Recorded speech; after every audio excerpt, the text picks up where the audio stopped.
In 1909, one man believed cars were not machines. He believed they were art, not tools, not products, not transportation, art. And over the next century, that belief would slowly transform into an obsession with perfection, an obsession with beauty, and eventually it would challenge the laws of physics themselves. This is not just the story of Bugatti. This is the story of how elegance turned into madness, how beauty turned into power, and how one brand chased a number so dangerous it almost broke the future of automobiles. This is Bugatti.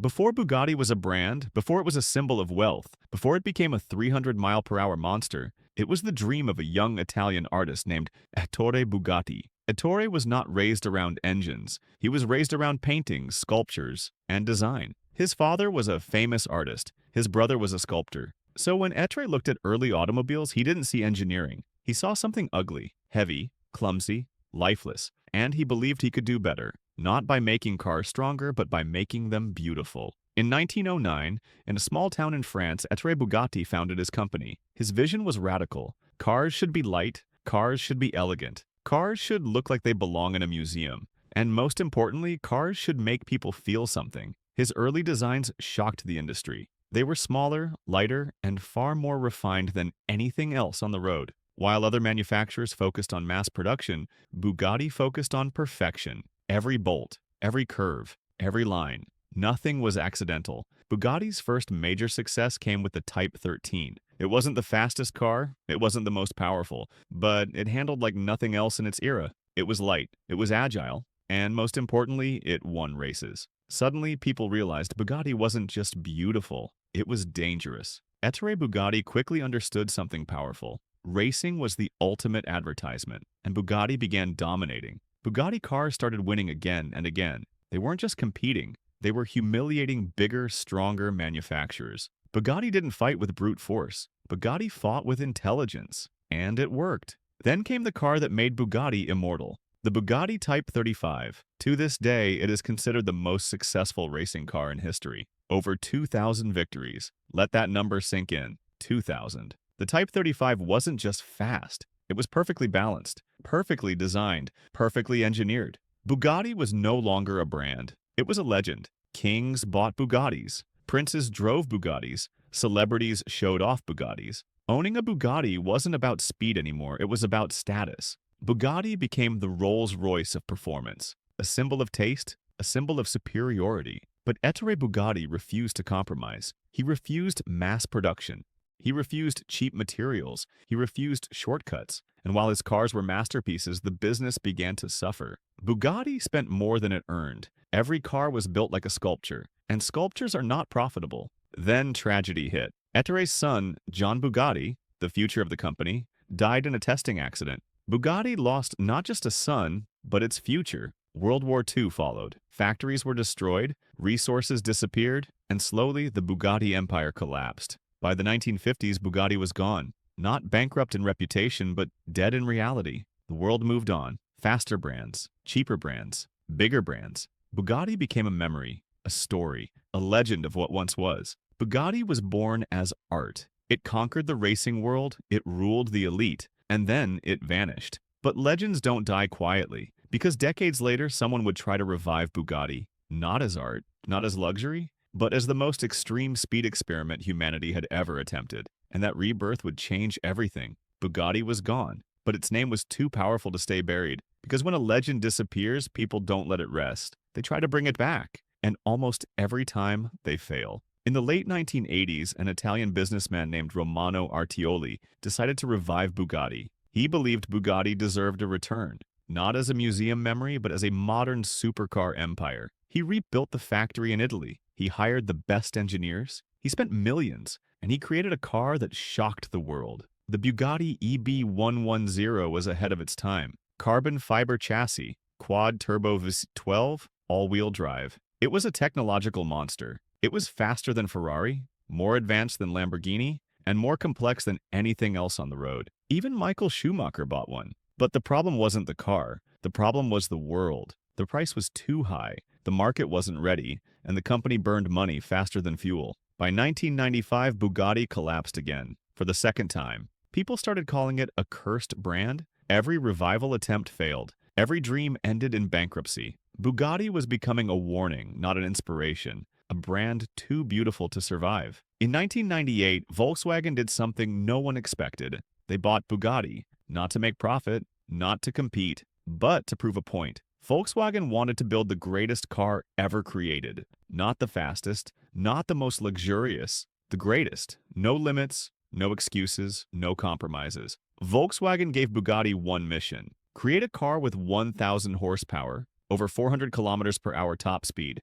daily drive comfort, and luxury interior. Engineers said it was impossible. Physics said it was impossible. Reality said it was impossible. Volkswagen said, do it anyway. Years of failure followed. Engines overheated, gearboxes exploded, tires melted, designs collapsed. But finally, in 2005, Bugatti revealed the Veyron, 1,001 horsepower, 407 kilometers per hour, 0 to 100 in 2.5 seconds, and air conditioning. The world didn't believe it. People thought it was fake, but it wasn't. Bugatti had done the impossible. But here's the dark truth. Bugatti lost money on every Veyron, millions per car.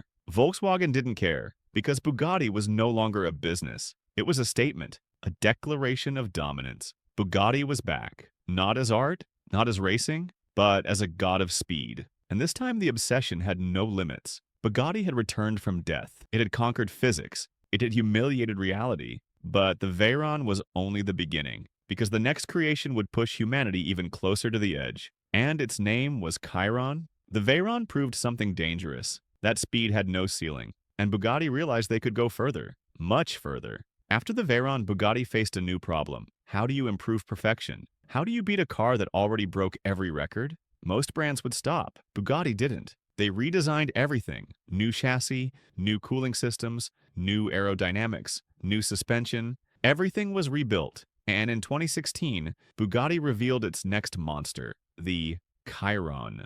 1,500 horsepower. 1,600 newton-meters of torque, quad-turbo W16, carbon fiber body, active aerodynamics. The Chiron wasn't made to be driven. It was made to dominate. Bugatti didn't even talk about top speed. They just said, more than you can imagine. Bugatti engineers had a secret goal, 300 miles per hour, a number no production car had ever reached, a psychological barrier, a human barrier, a moment where speed becomes fear. And in 2019, Bugatti did it. The Chiron Supersport 300 Plus reached 304 miles per hour. History changed. Bugatti could go faster, but they didn't. Because beyond 300 miles per hour, tires fail. Air behaves differently. Control disappears. And survival becomes questionable. Bugatti reached the edge and stepped back. Bugatti realized something terrifying. Speed alone was no longer special. Everyone was chasing numbers. So Bugatti turned back to art. La Voiture Noire, 110, Mistral. Each one more exclusive, more expensive, more unreal.